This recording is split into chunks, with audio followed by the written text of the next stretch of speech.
ఈ రాష్ట్ర ప్రభుత్వానికి, ముఖ్యమంత్రికి, మంత్రులకు అందరికి కూడా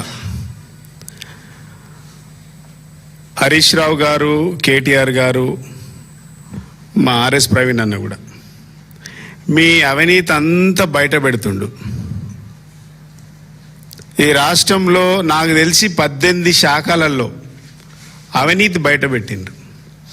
అవినీతి బయట పెడుతున్నందుకు మా కేటీఆర్ గారి పైన, మా హరీష్ రావు గారి పైన, మీ గురుకులాల్లో 2000 కోట్ల కుంభకోణం జరిగిందన్న మా ప్రవీణ్ అన్న మీద మీరు రకరకాల ఆరోపణలు చేస్తుండ్రు. ఎందుకు? మీ బండారం బయట పెడుతున్నందుకే, వేరే ఏం లేదు. నిజంగా ఈ ప్రభుత్వానికి మీకు చిత్తశుద్ధి ఉంటే వాళ్ళు అడిగిన వాటి మీద సమాధానం చెప్పలేకపోయింది. ఇప్పటి వరకు కూడా అడిగిన ప్రశ్నలకు సమాధానం లేక మీరు కొత్త ఎజెండాని వేసుకున్నారు.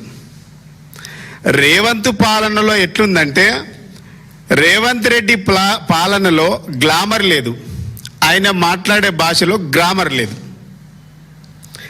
అందుకనే వాళ్ళు ఏం చేసిరంటే భూతాలను నమ్ముకొని ఒక ఏజెండా పెట్టుకొని మా మీద ఒక విష ప్రచారం చేస్తున్నారు. మా నాయకత్వం మీద క్యారెక్టర్ అసైడ్ చేస్తూ ఉన్నారు. మేము దీన్ని తీవ్రంగా ఖండిస్తూ ఉన్నాం.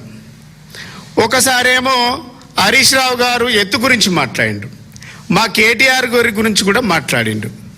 ఒకసారేమో పార్టీ మారుతుండని మాట్లాడిండు.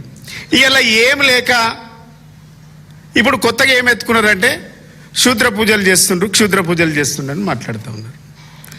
నేను ఏమడుతున్నా, క్షుద్ర పూజలకు తేడా తెలివని శూద్రుడు ఓ దయాకర, నువ్వెట్లా శూద్రుడివిరా అంటున్నా నేను. నువ్వేం మనిషివి అసలు? ఉద్యమంలో, తెలంగాణ ఉద్యమంలో రేవంత్ రెడ్డి గారు రైఫిల్ రెడ్డిగా మారిండు, విద్యార్థుల మీద గన్నులు ఎక్కుపెట్టి. అధికారంలోకి వచ్చినాక మారుతాడేమంటే పాలనలో రూమర్స్ రెడ్డిగా మారిండు. ఏం లేదు, చేసింది ఏమి లేదు, చెప్పుకోవడానికి ఏం లేదు, చేయడానికి చేత కాదు. అందుకనే ఇప్పుడు చేతబడైన ఒక నినాదం ఎత్తుకొని రూమర్స్ క్రియేట్ చేస్తూ ఉన్నారు. కాంగ్రెస్ ప్రభుత్వము మొత్తం, కాంగ్రెస్ పార్టీ భూతాలు ఏజెండా పెట్టుకొని, ఏజెండా తయారు చేసుకొని ఇలా మీరు ఒక విష ప్రచారం చేస్తున్నారు. కాంగ్రెస్ పార్టీకి, ప్రభుత్వంలో ఉన్నటువంటి పెద్దలకు నిజంగా మీ మైండ్ దొబ్బింది. అధికారంలో ఉన్నోడు ఎవ్వడు కూడా బాధ్యతాయుతంగా మాట్లాడాలి. అసలు మూఢనమ్మకాలను పెంచి పోషిస్తుండ్రంటే డెఫినెట్గా మీలాంటి వాళ్ళ మీద పనిష్మెంట్ ఇవ్వాలి. ఒక ప్రభుత్వంలో ఉన్నోడు ఒకవైపు ఏమో మూఢనమ్మకాల మీద కొన్ని సంఘాలు పనిచేస్తున్నాయి, వాటిని నిర్మూలించడానికి. మీరేం చేస్తుండ్రు? అధికారంలో ఉండి, బాధ్యతాయుతమైనటువంటి పదవిలో ఉండి మీరు భూతాల గురించి, మీరు పూజలను గురించి, హిందూ ధర్మశాస్త్రాన్ని అవమానపరిచే విధంగా, కించపరిచే విధంగా మాట్లాడుతూ ఉన్నారు. అసలు మేము మనుషులను ఎట్లా ట్రీట్ చేయాలి?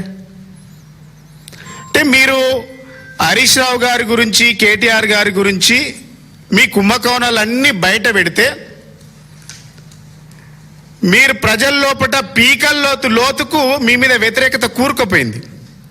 వాటిని బయటపడడానికి మీరు రకరకాల ప్రయత్నాలు చేస్తూ మా ఆత్మస్థైర్యాన్ని, మా నాయకుల ఆత్మస్థైర్యాన్ని దెబ్బతీయడానికి అనేక కుట్రలు చేస్తున్నారు. బిడ్డ, మేమేమంటున్నాం, మీ కుట్రలకు, మీ కుతంత్రాలకు మేము భయపడం. మీరు మా ఆత్మస్థైర్యాన్ని మమ్మల్ని వ్యక్తిగతంగా దూషించి మా క్యారెక్టర్ అసైడ్ చేస్తే మేమేమో తక్కువైతాం అనుకుంటుండ్రు. ఇది ప్రజలకు తెలుసు. హరీష్ రావు గారేమో హార్డ్ వర్క్ నమ్ముకున్నాడు, ప్రజలను నమ్ముకున్నాడు, శ్రమను నమ్ముకున్నాడు. రేవంత్ రెడ్డి గారేమో షార్ట్ కట్ నమ్ముకున్నాడు. ఎట్లా గోతులు కొయ్యాలి, ఎట్లా వాతలు పెట్టాలి, ఎట్లా నిందలు వేయాలి, ఎవరికి బురద రుద్దాలి, ఎవరికి బురద వేయాలి, ఇది మాకు తెలియదు, మా నాయకులకు తెలియదు. మేము స్ట్రీట్ ఫైట్ చేస్తున్నాం. మేము చిల్లర ఫైట్ చేయట్లేదు కాంగ్రెస్ వాళ్ళు లెక్క.